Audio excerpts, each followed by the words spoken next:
There are no radio altimeter controls in the cockpit.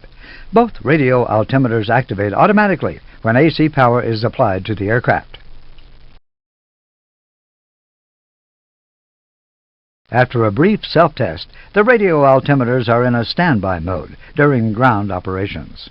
They become active at takeoff and then operate continuously until touchdown.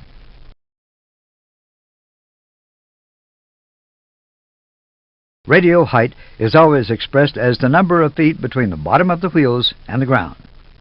Radio altimeter data is supplied to several different users and is displayed on both PFDs at all times below 2,500 feet AGL.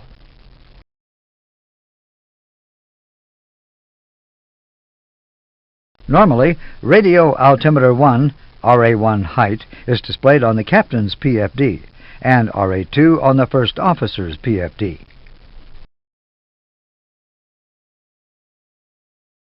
The radio altitude display on the PFD changes in color and size based on height above ground and/or proximity to the decision height.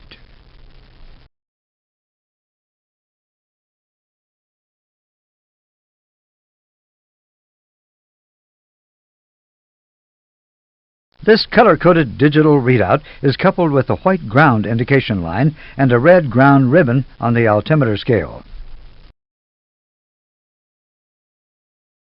The ground indication line and the red ground ribbon correspond to the rising ground level when the aircraft is descending. As the aircraft descends below approximately 500 feet AGL, the red ribbon appears at the bottom of the altimeter scale and begins to move up. The white ground line moves from the bottom of the PFD toward the horizon.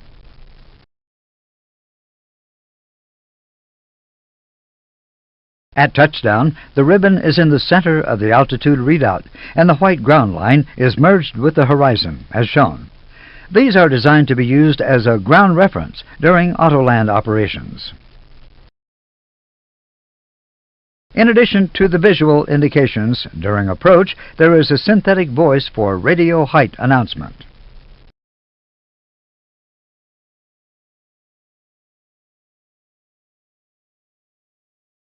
The GPWS monitors the aircraft flight path and generates visual and audio warnings, alerts, when the aircraft is in one of the defined hazardous situations.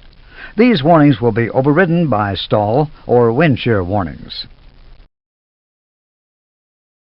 The ground proximity warning system processes the data from RA1, ADIRS-1, ILS-1, FMGC-1, LGCIU-1. Most GPWS alerts and warnings are generated as a result of changes in radar altimeter heights, or the rates of those changes. The system predicts potential hazards from these trends, but it has no forward-looking capability. The GPWS control panel is located on the left side of the overhead panel.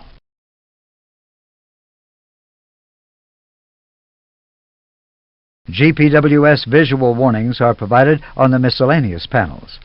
The system can be tested by pressing either Ground Proximity Warning System Glide Slope push-button switch. This test is normally performed by the maintenance crew. In addition, 2 loudspeakers located on each lower side of the main panel broadcast GPWS aural warnings, even if they are turned off. If a high rate of descent is detected at low level, GPWS will generate a repeated aural sink rate alert. If this rate is or becomes excessive, a repetitive aural warning, whoop whoop, pull up, whoop whoop, pull up, will be generated. In both cases, the red GPWS light will illuminate.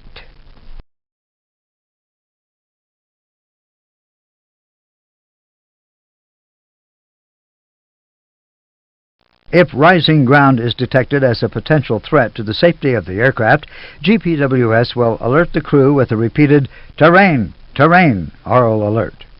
The system will then generate a whoop whoop pull up warning after the terrain alert has been repeated twice.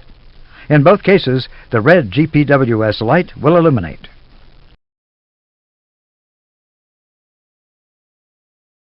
If the GPWS system detects a rate of descent during the initial climb after takeoff or during a go-around, it will produce a repeated "Don't Sink" command, along with the GPWS red lights.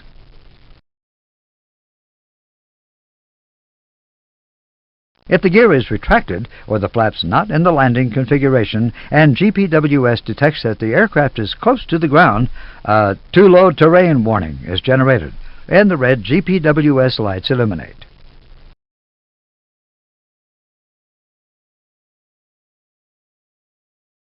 If the aircraft continues to descend, another warning, "Too Low Gear" is generated.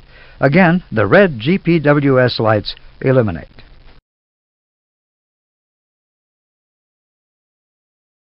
If the gear is down but the flaps are not in the landing configuration, the warning "Too Low Flaps" is generated, along with the GPWS red lights. As with other aircraft, the gear warning has priority over the flap warning.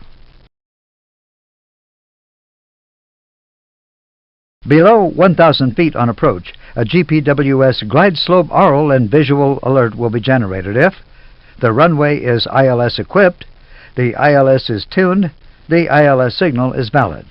The aircraft is significantly below the glide slope. Both amber glide slope lights will illuminate. Glide slope.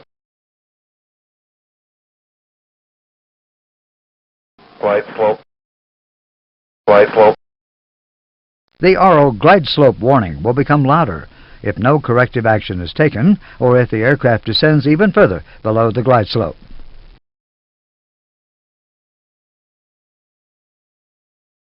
Flap 3 is a recognized landing configuration.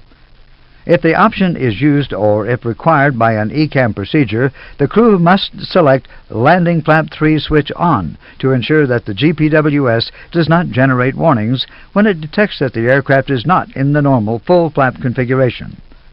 The associated green GPWS Flap 3 memo message is displayed on the engine warning display.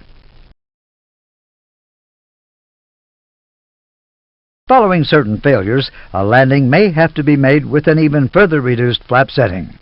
The crew can select the flap mode push-button switch off to inhibit GPWS flap warnings. If the flap mode is off, the green flap mode off message is displayed on the engine warning display. When selected off, the glide slope mode push-button switch will inhibit the GPWS glide slope warning. The white off light illuminates when the GPWS is selected off. All warnings are inhibited.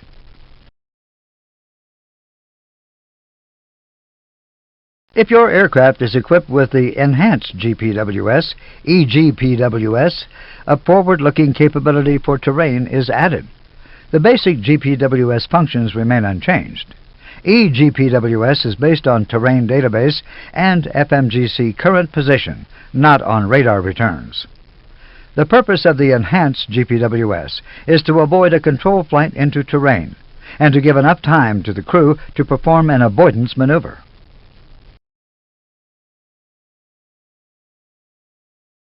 The Enhanced GPWS uses a terrain database coupled with an FMGS position to calculate two terrain envelopes ahead of the aircraft. When a conflict is detected between these terrain envelopes and the terrain memorized in the database, an alert is triggered. One terrain envelope corresponds to a caution level, while the second one corresponds to a warning level.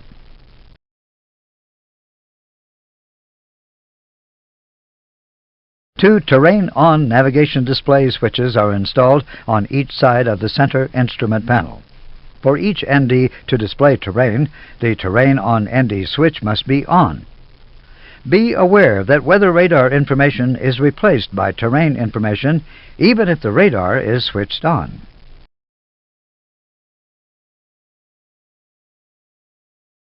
In the lights out position, the Enhanced GPWS operation is fully automatic.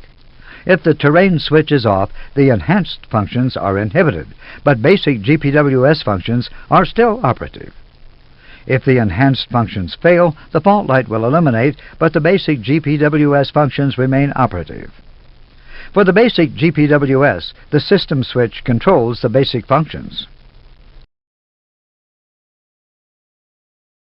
Should the Terrain on ND function not be selected on when a caution or warning is triggered, the terrain display will automatically turn on and the on light on the terrain switch will illuminate.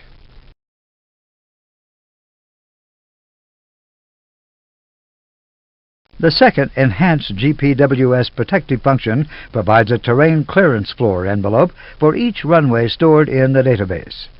This function warns against a premature descent below this floor, regardless of aircraft configuration.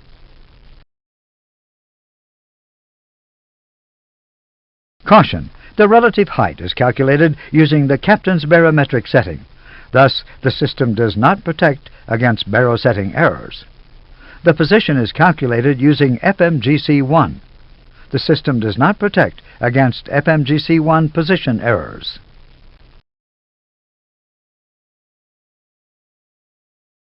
Should nav accuracy become downgraded, the enhanced functions of the enhanced GPWS are automatically deselected. They will remain so until high nav accuracy is restored. The basic GPWS functions remain operative.